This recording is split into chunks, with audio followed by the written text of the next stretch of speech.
Siapakah dirimu, wahai Sang Dewi? Jadilah istriku. Demikian kata Maharaja Sentanu kepada Dewi Gangga yang berdiri di hadapannya dalam wujud manusia. Raja Sentanu terpesona pada kecantikan Sang Dewi yang jauh melampaui kecantikan manusia biasa. Dengan sepenuh hati sang raja meminang Sang Dewi. Raja berjanji akan memberikan kerajaan, kekayaan, bahkan nyawanya.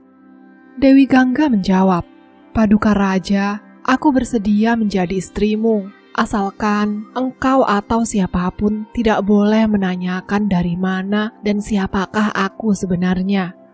Engkau juga tidak boleh menghalangi apapun yang aku lakukan, baik atau buruk. Engkau tidak boleh marah kepadaku apapun alasannya. Engkau tidak boleh mengatakan sesuatu yang membuatku sedih. Jika engkau melanggar syarat-syarat itu, aku akan pergi meninggalkanmu. Apakah engkau setuju dan bersedia berjanji tidak akan melanggarnya?" Raja yang mabuk kepayang bersumpah akan mematuhi semua persyaratan itu.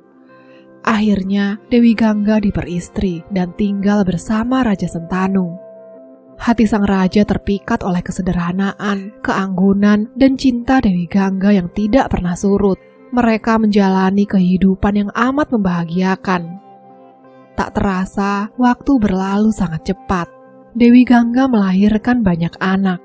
Setiap anak yang baru saja ia lahirkan, ia bawa dan benamkan di Sungai Gangga. Kemudian ia kembali pada raja dengan wajah berseri-seri.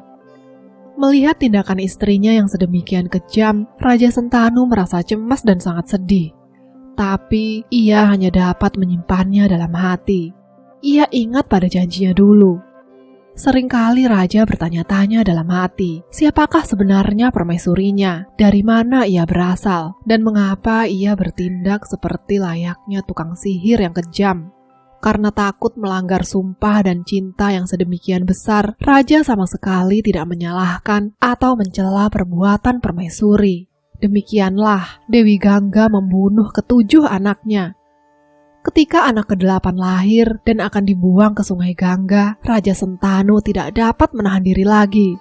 Ia berteriak lantang, "Hentikan! Mengapa kau begitu tega melakukan tindakan kejam dan membunuh darah daging sendiri yang tidak berdosa?" Dengan kemarahan yang tertahan, Raja Sentanu menahan permaisuri untuk melakukan tindakan kejam itu. "Wahai Raja yang agung," jawab Dewi Gangga, "engkau telah melanggar janjimu padaku. Hatimu telah tertambat pada anak ini.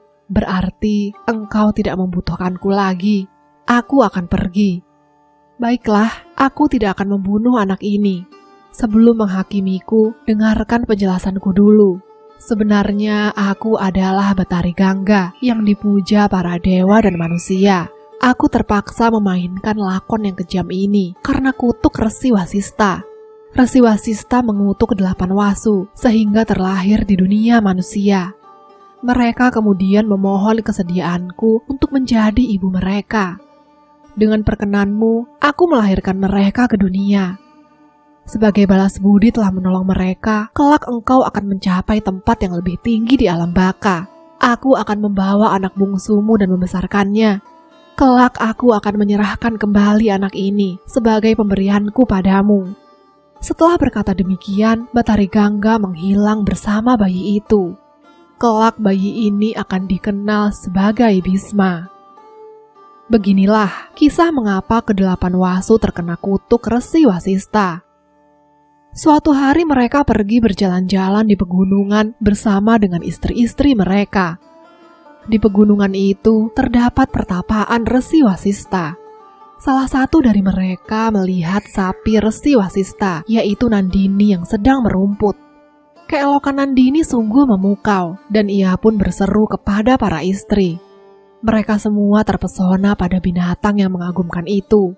Lalu, salah satu istri meminta kepada suaminya untuk menangkap sapi tersebut. Si suami yang diminta menjawab, Apa gunanya sapi itu bagi kita para dewa? Sapi itu kepunyaan Resi Wasista, menguasa wilayah ini. Manusia akan menjadi abadi jika minum susu sapi itu. Tapi apa gunanya bagi kita yang telah ditakdirkan hidup abadi? Lagi pula, kita akan celaka jika Resi Wasista murka hanya karena memperturutkan hasrat dan kesenangan. Tapi sang istri tidak peduli. Katanya, aku punya teman terkasih, ia manusia biasa. Demi dialah aku memintamu mengambil sapi itu. Sebelum Resi Wasista kembali, kita telah pergi jauh membawa sapi itu. Demi aku, penuhilah keinginanku ini. Ini sangat berarti bagiku.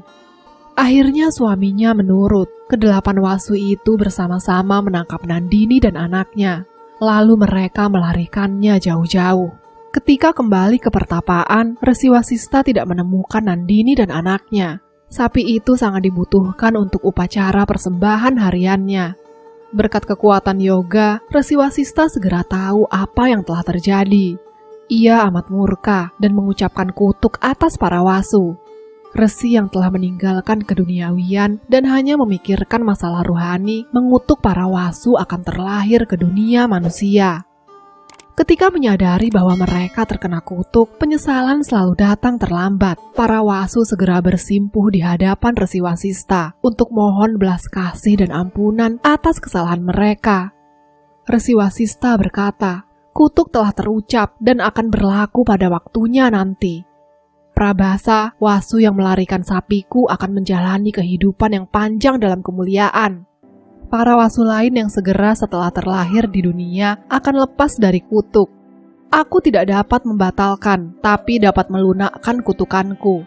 Kemudian, Resi Wasista kembali memusatkan konsentrasi pada keheningan yang semula bergolak karena amarah.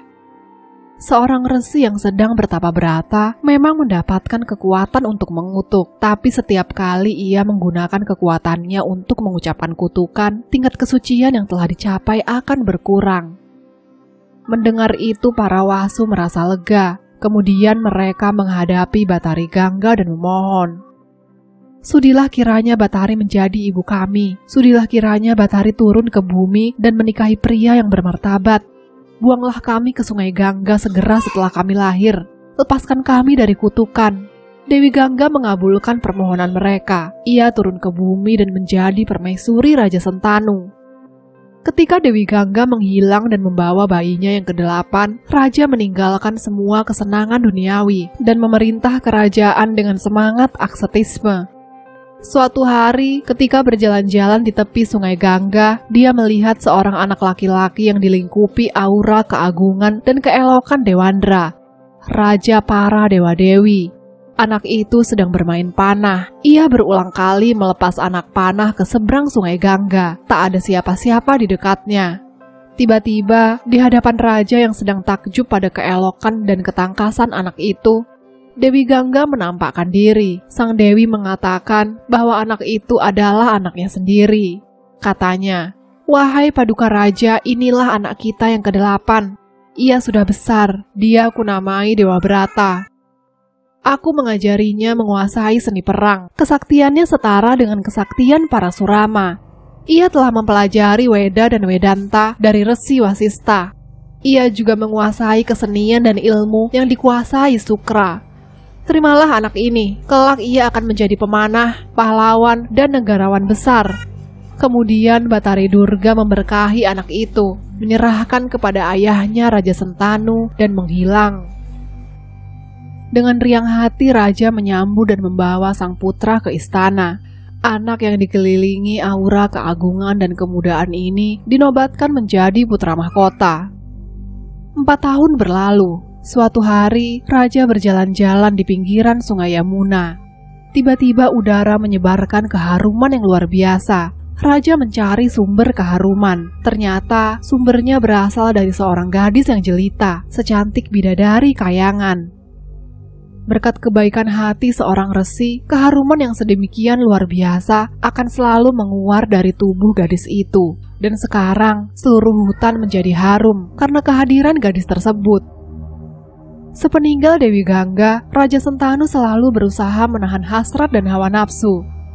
Tetapi kecantikan gadis itu membuatnya hilang kendali dan terbawa gairah asmara yang meluap-luap. Raja Sentanu meminang gadis itu untuk menjadi permaisurinya. Berkatalah gadis jelita itu, "Paduka Raja, namaku Setiawati. Aku seorang penangkap ikan. Ayahku kepala nelayan di daerah ini. Silahkan Paduka membicarakan permintaanmu dengan ayah. Semoga dia menerima pinanganmu." Suaranya seelok tubuhnya. Ayah gadis itu memang cerdik. Katanya, "Daulat tuanku, memang sudah saatnya putri hamba menikah dengan seorang lelaki seperti gadis-gadis lain. Paduka boleh meminangnya. Namun demikian, sebelumnya hamba mohon Paduka mau berjanji di hadapan hamba." Kata Raja Sentanu, "Apapun syarat yang Anda ajukan akan aku penuhi." Kepala nelayan itu memohon jika anak hamba melahirkan anak laki-laki, Paduka harus menobatkannya menjadi putra mahkota.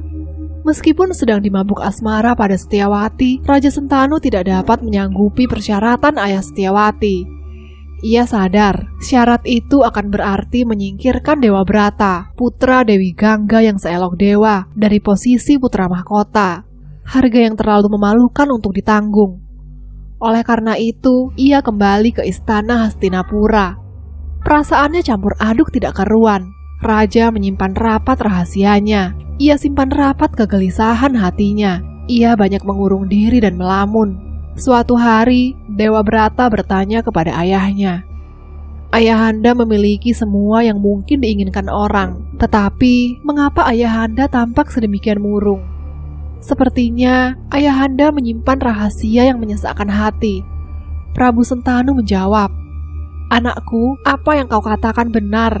Ayahanda memang tersiksa perasaan gundah gulana. Engkau adalah anakku satu-satunya, dan kau selalu sibuk dengan urusan keprajuritan. Hidup di dunia ini penuh dengan ketidakpastian, dan selalu saja ada perang. Jika sesuatu yang tidak diinginkan terjadi padamu, garis keturunan keluarga kita akan putus, punah. Tentu saja engkau sebanding dengan 100 anak. Namun demikian, para tetua cendekiawan mengatakan bahwa hidup di Mayapada dunia ini punya satu anak sama artinya tidak punya anak sama sekali. Sungguh sayang, kelangsungan keluarga kita tergantung pada seorang anak saja. Sebenarnya, ayahanda memikirkan kelangsungan garis keturunan keluarga kita. Inilah yang menyebabkan ayah berduka." Sang ayah berusaha menutup-nutupi apa yang sebenarnya terjadi. Ia merasa malu pada anaknya. Dewa Brata yakin pasti ada alasan rahasia yang mengganggu ketenangan hati ayahnya. Kemudian ia bertanya kepada sais kereta ayahnya. Barulah ia tahu tentang pertemuan sang ayah dengan seorang gadis penangkap ikan di pinggiran Sungai Yamuna. Kemudian ia pergi kepada kepala nelayan itu dan meminangkan anak gadisnya demi sang ayah. Kepala nelayan itu menerimanya dengan hormat, tapi tetap bersikukuh dengan syaratnya. Sebenarnya, anak gadis hamba pantas menjadi permaisuri ayahanda Paduka. Oleh karena itu, bukankah wajar jika anak lelakinya kelak akan menggantikannya menjadi raja? Tapi Paduka telah dinobatkan sebagai putra mahkota, dan demikian akan menggantikannya. Inilah masalahnya, jawab Dewa Brata. Baiklah, tolong ingat baik-baik kata-kataku. Anak lelaki yang dilahirkan anak gadismu akan dinobatkan menjadi raja. Aku rela tidak naik tahta demi keinginan ayahanda untuk melanjutkan garis keturunan keluarga. Kemudian, Dewa Brata mulai mengucapkan sumpahnya. Setelah itu, kepala nelayan tersebut berucap, "Wahai putra mahkota yang paling bijaksana di antara semua keturunan Barata, Tuan telah melakukan sesuatu yang belum pernah dilakukan oleh para pewaris tahta sampai saat ini. Tuan memang seorang pahlawan. Silakan Tuan membawa anak gadis hamba untuk diperistri ayahanda tuanku. Namun demikian, mohon tuanku terus mendengarkan dengan sabar kata-kata hamba ini. Sebagai ayah anak gadisku, hamba yakin tuanku akan menepati janji. Tapi, apa yang dapat hamba gunakan untuk menguatkan harapan bahwa anak keturunan tuanku tidak akan menuntut hak mereka? Keturunan tuanku pasti akan menjadi pahlawan-pahlawan besar kepada tuanku. Pasti akan sulit untuk menolak jika mereka berusaha merebut kerajaan dengan paksa. Inilah permasalahan yang mengganggu pikiran hamba." Mendengar pertanyaan sangat sulit yang diajukan ayah gadis pujaan ayahandanya, Dewa Brata yang memutuskan untuk meninggalkan keinginan duniawi demi ayahandanya mengucapkan sumpah pamungkas. Ia bersumpah di hadapan ayah anak gadis itu. Aku berjanji tidak akan kawin dan akan menjalani kesucian sepanjang hidupku. Ketika Dewa Brata mengucapkan sumpah sucinya, para dewa menaburkan bunga-bunga semerbak di atas kepalanya dan terdengar suara-suara yang mengelulukan. Bisma, Bisma, Bisma. Sejak saat itu, Dewa Brata dikenal sebagai Bisma. Demikianlah putra Batari Gangga memboyong Setyawati ke Hastinapura untuk ayahandanya. Dari perkawinan dengan Setyawati, Raja Sentanu mendapatkan 2 putra, Citrangada dan Wicitrawirya. Wicitrawirya menjadi raja menggantikan saudaranya. Wicitrawirya mempunyai 2 anak, Destarata dan Pandu, dari kedua permaisuri, Ambika dan Ambalika. Anak Destarata yang berjumlah 100 dikenal sebagai Kurawa. Pandu mempunyai 5 anak yang dikenal sebagai Pandawa. Bisma menjalani kehidupan yang panjang. Ia dihormati sebagai sesepuh keluarga sampai perang besar di medan Kurusetra. Amba dan Bisma. Citrangada, putra Setyawati, tewas dalam perang melawan para Gandarwa. Karena ia tidak punya anak, adiknya Wicitrawirya dinobatkan menjadi penggantinya. Tetapi ketika naik tahta, ia belum cukup dewasa. Tampuk pemerintahan dijalankan Bisma sampai ia cukup umur. Ketika Wicitrawirya telah cukup dewasa, Bisma mencarikan calon istri untuknya. Ia mendengar bahwa putri-putri Raja Kasi akan memilih calon suami menurut adat istiadat kaum ksatria. Bisma memutuskan untuk ikut atas nama adiknya. Para penguasa Kosala, Wangsa, Pundra, Kalingga, dan para pangeran lain juga mengikuti sayembara itu. Mereka mengenakan pakaian terbaik mereka. Putri-putri Raja Kasi sangat terkenal kecantikan dan keanggunannya, sehingga banyak yang ingin memenangkan sayembara itu. Di kalangan ksatria, Bisma terkenal sakti dan mahir menggunakan segala macam senjata. Semula orang-orang menyangka pahlawan yang sangat dihormati itu datang hanya untuk menyaksikan jalannya sayembara. Tetapi ketika mengetahui bahwa Bisma mengikuti sayembara, para pangeran muda itu kecut hatinya. Tidak ada yang tahu bahwa ia datang demi adiknya, Wicitrawirya. Para pangeran berbisik-bisik membicarakan Bisma. Seorang berkata kepada yang lain, keturunan keluarga Barata terbaik dan bijaksana ini lupa diri. Ia sudah tua dan lupa pada janjinya untuk hidup sebagai Brahmacarin yang seumur hidup tidak akan kawin. Untuk apa ia ikut sayembara itu? Dasar tidak tahu diri. Putri-putri Kasi yang akan memilih suami membuang muka. Mereka tidak menghiraukan kehadiran Bisma. Bisma marah besar. Ia menantang semua putra mahkota untuk perang tanding dengannya. Mereka semua dikalahkan. Setelah itu, ia membawa ketiga putri itu ke dalam kereta yang telah ia persiapkan untuk kembali ke Hastinapura. Belum jauh dari arena sayembara itu, mereka dihadang Raja Salwa dari kerajaan Saubala. Raja Salwa menantang Bisma untuk bertarung. Sebenarnya, raja itu sudah menjalin kasih dengan Amba, dan Amba pun secara pribadi telah memilih Salwa sebagai suami. Setelah pertarungan yang sengit, Salwa takluk. Kekalahan ini tidak mengejutkan, karena Bisma adalah pemanah yang sulit dicari tandingannya. Disebabkan permintaan para putri, Bisma urung membunuh Salwa. Setibanya di Hastinapura, Bisma mempersiapkan perkawinan ketiga putri itu dengan Wicitrawirya. Ketika tetamu mulai berdatangan, Amba berkata kepada Bisma dengan nada mencemooh, "Wahai putra Dewi Gangga, Tuan pasti tahu yang tertulis dalam kitab-kitab suci. Secara kejiwaan hamba telah memilih Salwa, Raja Saubala, sebagai suami hamba. Tuan telah membawa hamba ke sini dengan paksa. Jika Tuan benar-benar memahami kitab-kitab suci itu, bertindaklah sesuai yang diajarkannya." Bisma dapat menerima keberatan Amba. Kemudian, ia mengantarkannya kepada Salwa. Sementara itu, pernikahan Wicitrawirya dan Ambika dan Ambalika berlangsung dengan baik dan penuh kebesaran. Dengan sukacita, Amba pergi kepada Raja Salwa dan menceritakan apa yang terjadi. Sejak awal, secara mental hamba telah menetapkan hati untuk menjadi istri Paduka. Bisma dapat menerima penolakan hamba dan mengantarkan hamba kepada Paduka. Jadikanlah hamba permaisuri seperti yang dikatakan kitab-kitab suci sastra. Raja Salwa menjawab, Bisma telah mengalahkanku dan melarikanmu di hadapan banyak orang. Aku merasa sangat terhina, karena itu aku tidak dapat menerimamu sebagai istriku. Sebaiknya engkau kembali kepada Bisma dan melakukan apa yang diperintahkannya. Setelah berkata demikian, raja menyuruh para pengawal untuk mengantarkan Amba kembali kepada Bisma. Setibanya di Hastinapura, ia menceritakan apa yang terjadi kepada Bisma. Kemudian, pangeran tua itu membujuk Wicitrawirya untuk menikahi Amba. Tetapi Wicitrawirya dengan tegas menolak menikahi putri yang telah memberikan hatinya kepada orang lain. Kemudian Amba menoleh kepada Bisma dan mendesaknya untuk menikahinya karena tidak ada jalan lain. Bisma tidak mungkin melanggar sumpahnya. Meski begitu, ia merasa iba kepada Amba. Beberapa kali ia mencoba membujuk Wicitrawirya, tetapi adiknya itu tetap teguh pada pendirian. Tidak ada jalan lain, terpaksa ia menasehati Amba untuk kembali kepada Salwa dan mencoba membujuknya. Semula Amba berat menerima pilihan itu. Selama beberapa tahun, ia memilih tinggal di Hastinapura.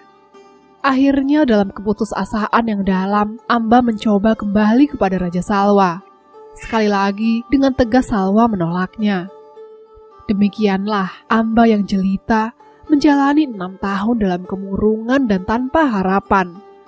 Hatinya termakan duka dan berubah menjadi penuh kebencian dan dendam kepada Bisma yang dianggap telah meluluhlantakkan hidupnya. Sia-sia ia berusaha mencari kesatria tangguh untuk bertarung dan membunuh Bisma, guna membalaskan dendamnya. Bahkan, kesatria yang paling kesohor pun takut kepada Bisma. Akhirnya, ia melakukan tapa berata yang paling berat untuk mohon berkat pada Dewa Subramanya. Dewa Subramanya muncul di hadapannya dan memberinya kalung bunga teratai. Kata Dewa Subramanya, siapapun yang mengenakan kalung ini akan menjadi musuh Bisma. Amba menerima kalung itu dan sekali lagi mencari kesatria yang mau memakai kalung bunga teratai pemberian dewa yang memiliki wajah 6 itu. Tetapi tak seorang pun berani bertarung melawan Bisma. Akhirnya ia menghadap Raja Drupada. Raja Drupada pun menolak permohonannya. Akhirnya Amba meninggalkan kalung bunga itu di pintu gerbang istana Raja Drupada. Lalu ia mengembara ke dalam hutan. Di hutan, ia bertemu dengan sejumlah petapa. Ia ceritakan pengalamannya yang menyedihkan. Kemudian mereka menyarankan Amba untuk menghadap para Surama. Amba menuruti nasihat mereka. Ia pergi menemui para Surama. Mendengar cerita Amba, para Surama jatuh kasihan. Ia berkata, "Wahai putriku, apa yang kau inginkan sekarang? Aku dapat meminta Salwa untuk menikahimu jika engkau mau." Jawab Amba, "Tidak, saya tidak menginginkan itu lagi. Saya tidak lagi menginginkan pernikahan, rumah tangga, atau kebahagiaan. Hanya satu yang kuinginkan dalam hidup, membalas dendam kepada Bisma. Satu-satunya keinginanku adalah kematian Bisma." Para Surama tergerak oleh kesedihan hati Amba dan ia sendiri sangat membenci golongan kesatria. Karena itu, ia memutuskan untuk membantu Amba dan bertarung melawan Bisma. Pertarungan itu seimbang dan berlangsung lama. Keduanya merupakan petarung terkuat pada zaman mereka. Tetapi pada akhirnya para Surama harus mengakui keunggulan Bisma. Katanya, "Aku sudah berusaha semampuku dan aku harus mengakui kehebatan Bisma. Pergilah dan kembalilah kepada Bisma. Serahkan nasibmu kepadanya. Hanya itu yang dapat kau lakukan."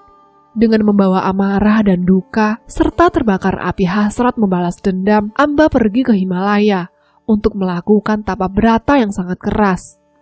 Dengan khusyuk, ia memohon belas kasih Batara Siwa. Tak ada lagi manusia yang dapat menolongnya. Batara Siwa muncul di hadapannya dan memberinya restu bahwa pada kehidupan yang akan datang, Amba akan dapat membunuh Bisma sendiri. Amba tidak sabar menanti inkarnasi yang akan datang. Ia membuat api unggun besar dan menceburkan diri ke dalamnya, menumpahkan api dendam yang bersemayam di dalam hati ke dalam kobaran api yang membara. Berkat pertolongan Batara Siwa, Amba terlahir kembali menjadi putri Raja Drupada. Beberapa tahun kemudian, ia menemukan kalung bunga teratai yang dulu ia gantungkan di pintu gerbang istana. Kalung bunga itu masih tergantung di sana dan belum pernah disentuh oleh siapapun karena rasa takut. Dipakaikannya kalungan bunga tersebut di lehernya. Melihat perbuatan yang gegabah itu, Raja Drupada menjadi cemas. Karena takut akan membangkitkan amarah Bisma, Raja Drupada mengasingkan putrinya ke hutan. Di hutan, putrinya melakukan tapa brata. Ajaib lama-kelamaan kelamin putri Raja Drupada berubah menjadi laki-laki. Kelak ia dikenal sebagai Sri Kandi. Di medan perang Kurukshetra dengan Sri Kandi sebagai kusir, Arjuna menyerang Bisma. Bisma tahu Sri Kandi terlahir sebagai perempuan. Sesuai dengan tata krama kesatria, Bisma tidak akan melawan seorang perempuan dalam keadaan apapun. Berkat Sri Kandi, Arjuna dapat bertarung dan mengalahkan Bisma. Ditambah lagi, Bisma tahu bahwa masa penghukumannya yang panjang dan melelahkan telah usai. Ia menerima dengan lapang dada akhir hidupnya. Ketika panah-panah menyambar tubuhnya dalam pertarungan penghabisan, ia menarik satu yang menghujam paling dalam dan berkata, "Anak panah ini milik Arjuna, bukan Sri Kandi." Demikianlah pahlawan besar itu gugur dalam medan perang.